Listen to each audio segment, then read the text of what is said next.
Team Trump says that Kilmar Abrego Garcia is a known gang member as far as their intel, and he's not coming back to American soil because he's not an American. He's a Salvadorian national, period.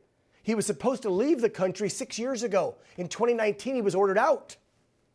He was arrested last month by ICE in Baltimore, deported days later. Last week, Supreme Court unanimously directed the Trump administration to facilitate a return. However, in a meeting with President Trump at the White House on Monday, El Salvadorian president was here. He said, I can't return him. What do you want me to do? Okay? We got security issues. This guy's a known terrorist because Trump named all gang-banging ties to the cartels as international terrorists. And then, as we said in the previous segment with Josh Hammer, since he's using the Aliens Act of 17, whatever it was, guess what? He can throw him out. He doesn't need a judge's permission, and a judge can't tell him to bring him back. That's not an American citizen. Now, since all this happened, guess what? There's new details emerging regarding this thug, confirming, oh, he's not some sweet little guy like they keep telling us. By the way, did you watch the press conference with his wife yesterday? She didn't even shed a tear. Give me a break. Why would she? He's a gangbanger who beat her. Ready for this one? Abrego Garcia entered the U.S. illegally in 2012. He was arrested in 2019 while meeting up with some of his fellow MS-13 gangbangers. ICE back then determined he had no legal documentation and was subject for removal, but didn't get removed. But here's some bad news about Mr. Bad Hombre, Mr. Garcia Abrego. He was flagged in 2022 by the Biden regime as an alien who was possibly involved in human smuggling, human trafficking, just 3 years ago. Joe didn't do anything about it. This after he was stopped in Tennessee for driving erratically and speeding, found to be driving an SUV full of people from Texas. A little strange, not quite sure local cops didn't see if they were all legal.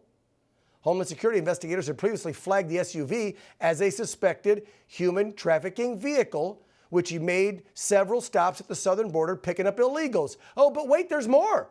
It's a late-night infomercial on this scumbag. There's the wife that didn't shed a tear. Abrego Garcia also is accused of physically abusing his wife, Jennifer. Yeah, that's sweetie pie right there, Jenny, his wife, who got up yesterday. I'm sure she was propped up by Democrats in that huge press conference all day, crying and complaining after they just, buried a woman in that state who was killed by another illegal alien scumbag. But let's not talk about her. So Jennifer applied for a protective order. That's right. She wanted a restraining order against her own husband in 2021 for punching her, grabbing her, leaving her bruised and bloodied. But the Democrats want you to believe this is a sweet, innocent Maryland father who should be brought back home from the dungeons of El Salvador. Woo-hoo-hoo. I'm not buying this crap, folks, and you need to stop buying it. I've seen conservatives out there. Oh, this is bad. Trump's doing this. He could do it to American citizens. We better say something. Stop listening to CNN. Here now with the facts. Senior advisor to U.S. Customs and Border Protection. So I'm going to take his word over Anderson Cooper's or Rachel Mad Cow Disease. Yeah, I'm going to listen to my friend Ron, who actually works at the freaking Border Patrol. Hey, Ron. Nice to see you again. Hey, Dan. Thanks for inviting me. Yeah, okay. I don't see any reason why this is not a nominee for Father of the Year. Thank you. This guy came into the country illegally.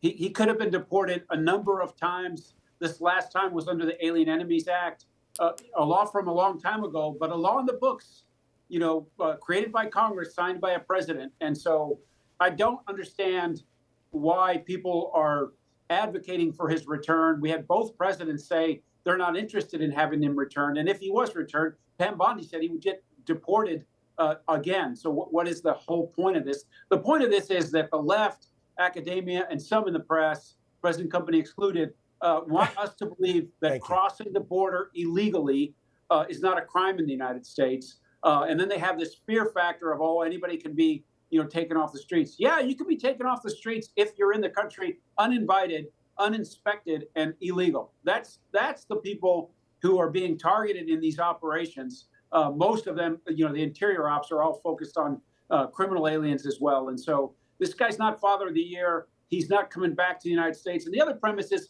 like, if there was an American in jail in the United States who did some things in El Salvador. Maybe he broke the law. Maybe he had administrative violations. Maybe an American without a visa in El Salvador.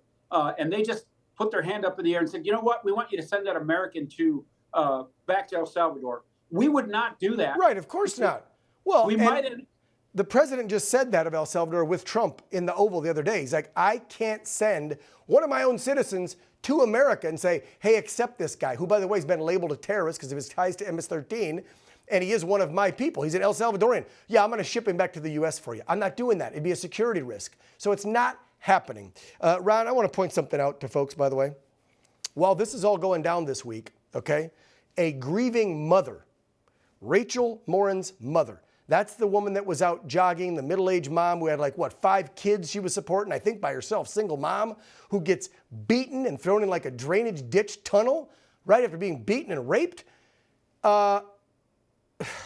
Just play this clip. We'll get Ron's take on the backside because I don't understand how millions of Americans can't be feeling more empathy and sorrow and hurt and remorse for the victims, these angel moms and dads of the people killed by these scumbags that we're allowing in under Joe Biden, and then yet stick up for a guy who beats his wife, who's trafficking kids, and who's been seen hanging out with gangbangers. Roll that clip.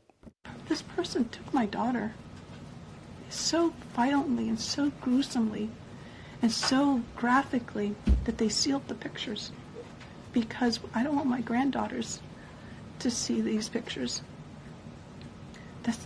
These are the kind of criminals President Trump wants to remove from our country. These are the kind of criminals that we need to remove from our country.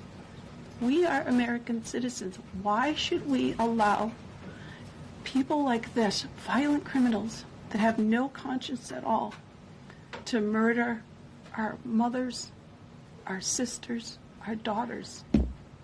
I don't understand why there's even any kind of problem with this. And it's not that it's political, like the left or the right, although I understand different parties have used it in the past.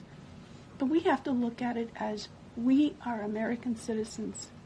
We need to protect our families, our borders, our children.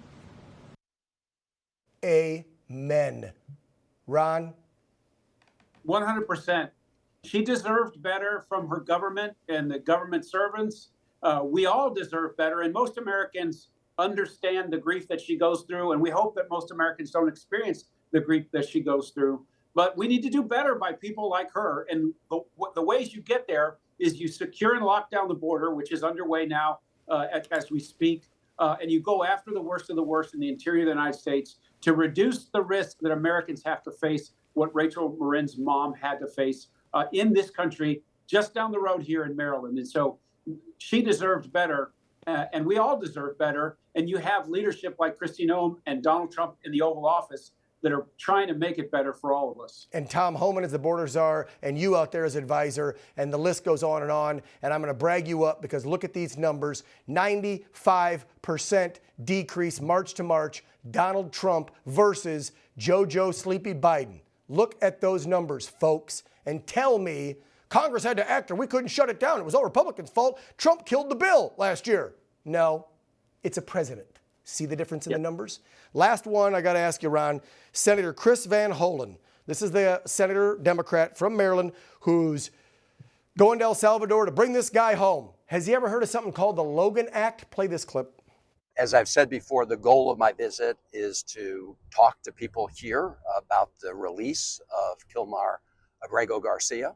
I told his wife and his family I would do everything possible to bring him home, and we're going to keep working at this until we're successful. You got him, you got 2 Democrats in the House. They're all trying to take a trip down there on my dime, your dime, to go get this guy out. They cannot interfere with foreign affairs. It's called the Logan Act. We can arrest them and imprison them if they go down there and try to do foreign diplomacy with a foreign nation without President Trump's permission. Is that correct? That's the Logan Act. Okay. That's how I understand it. I'm not being an attorney. Here's what we really need to know, Dan. Did he stand by a fence in an all-white suit and fake cry on camera? Yeah, we haven't seen that service from Chris Van Hollen yet, but I think that's coming. Yeah, call AOC up and ask for her best white pantsuit. You can maybe squeeze into it there, Senator. Ron Vitello, as always, thank you, sir. Keep the great work up. Appreciate the whole Thank team. you, Dan. For all our viewers asking where One America News is heading in the future, we would like to introduce you to OAN Live. OAN Live is the best way to stay up to date on all of the hard-hitting, straight-shooting, national and international headlines. And the best part is, OAN Live is only $4.99 per month. All the credible, honest, unbiased reporting One America News offers at a fraction of the cost of cable. Just go to OANN.com to easily sign up for OAN Live and stay informed.